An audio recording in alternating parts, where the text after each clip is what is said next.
DNA asked about SIMREG and the CEIR, the Centralized Equipment Identity Register. So let's call a spade today. And we've had instances of this when the state, through its security agencies, needs to identify a person of interest using their SIM card. It's next to impossible. Because the SIM registration or re-registration that Ghanaians were put through about 3 years ago or 2 years ago did no verification on the back end. There was no single source of truth to verify against. And so yes, biometrics were taken, but they were not matched against anything. And that's why today you have SIM cards that are registered to people's Ghana cards that the people themselves did not register.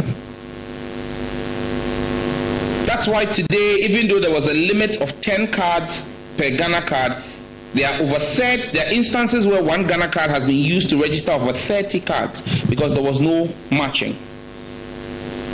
Many people have, and there was an instance, law enforcement instance that I encountered in my very first week. We're working with the then Cybersecurity Director General. We identified a number, saw the Ghana, did a cross-referencing with the number, the Ghana card that was used to register the card, geolocated the person, security did an operation, but it became immediately clear that the individual whose Ghana card, who we had picked up on the back of his Ghana card, was not the same person as the person who was using the same card. And that's simply because you have unscrupulous people who registered pre-registered SIM cards using people's Ghana cards. You go and you try to register, and then they tell you, oh, the network is down, it didn't go through, but they had registered a SIM card, and then they take your card again and do another registration, and then they begin to sell those pre-registered SIM cards. And so you will be an innocent person sitting down, and because your Ghana card had been used to pre-register a SIM card that was used in fraud, you'll be picked up. So people may think that, oh, but we went through the hassle. Yes, and I appreciate it. I was one of, in fact, I was Christian Stubborn Academy because I opposed the registration process because we questioned the technical basis of doing what was being done. And that's why I make a solemn pledge to you that you will not have to queue. You will not have to go and leave work for a day or two to get your SIM registered. There's a whole simple technical process behind it. It will be interactive. It will engage you. The regulator has seen the demo of it and how it works. We are very clear in our minds what we're going to do. Because if you've submitted your biometrics to the NIA and the NIA has captured your biometrics, it's a simple opportunity for us to match what MTN or Telecel or AT holds against a certain number and cross-reference and send you a prompt to confirm if that number was really registered by you. So if someone has registered with your Ghana card without your knowledge and that number is brought to your attention and you indicate that that is not your number, we blacklist it. If it is your number and the biometrics match, we whitelist your number and you get a prompt letting you know that your identity has been verified. But we will go a step further to now do what we call the Central Equipment Identity Register. Now that is a registration not of your SIM but of your phones. Every phone has an IMEI number which is global and is a unique identifier, the fingerprint of your phone. And so we're also going to be sending you prompts to do the registration of your phone. Now there are two reasons why we do this. One is because of national security, to be able to identify the phone and match a phone to a SIM card and know who it is that's using what SIM card in what phone. But secondly is also because statistics is showing that almost 60% of phones in the country are smuggled and no taxes have been paid on them.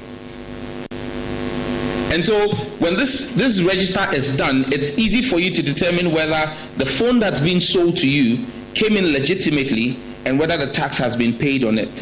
If the tax has not been paid on it, you can demand of the vendor to pay the tax, because a time will come where if the tax has not been paid, the use of the phone will be impossible.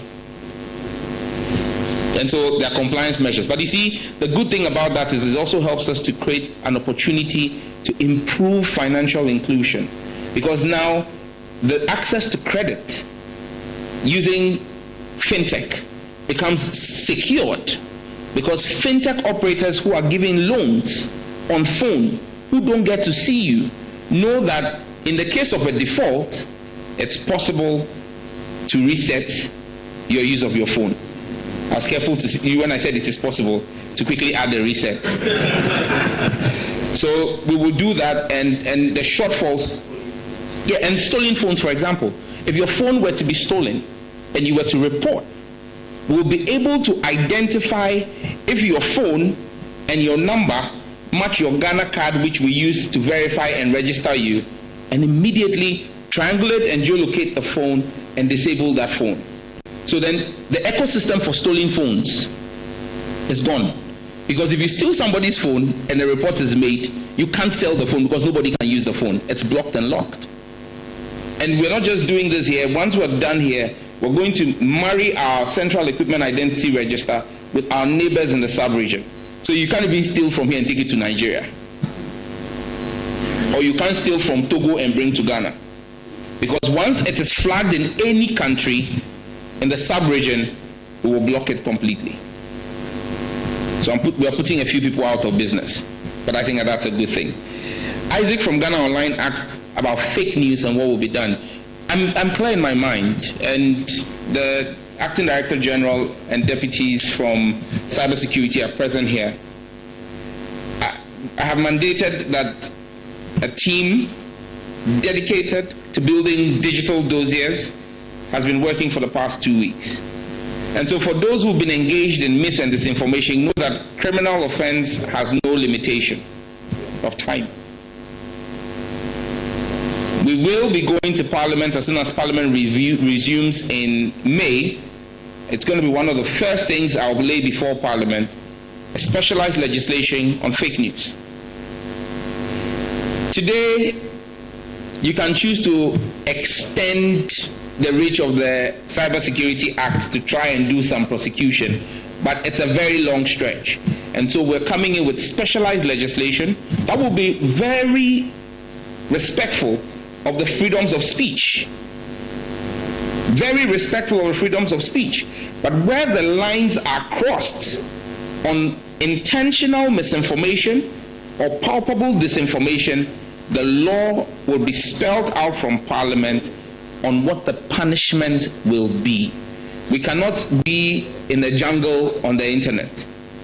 And the law would work in tandem with platform operators to ensure that as quickly as possible we deal decisively with those. So once again, I repeat, the era of fake news is coming to an end.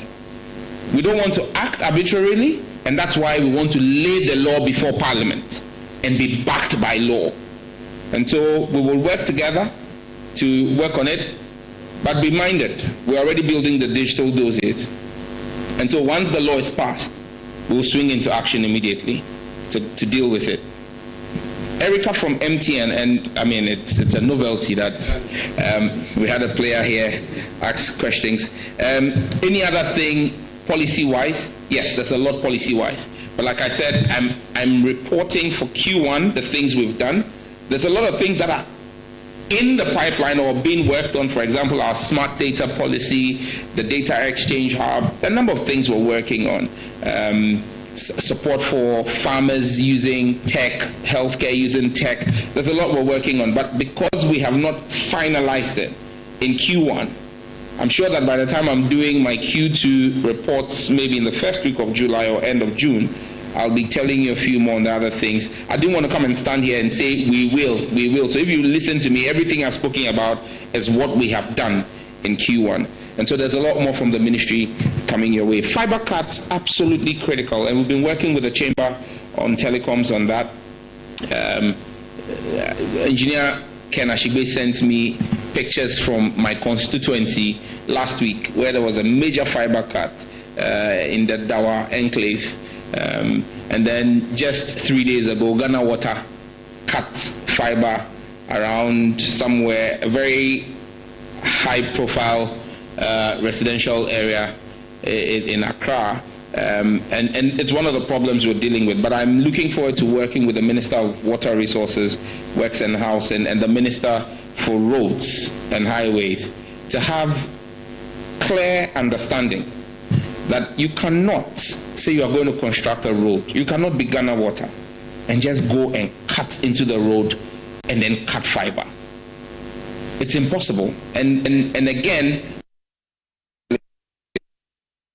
legislation on fiber cuts, because the question now becomes, when the fiber is cut, they just cut it and they leave, and it comes back as cost to the telecom operators.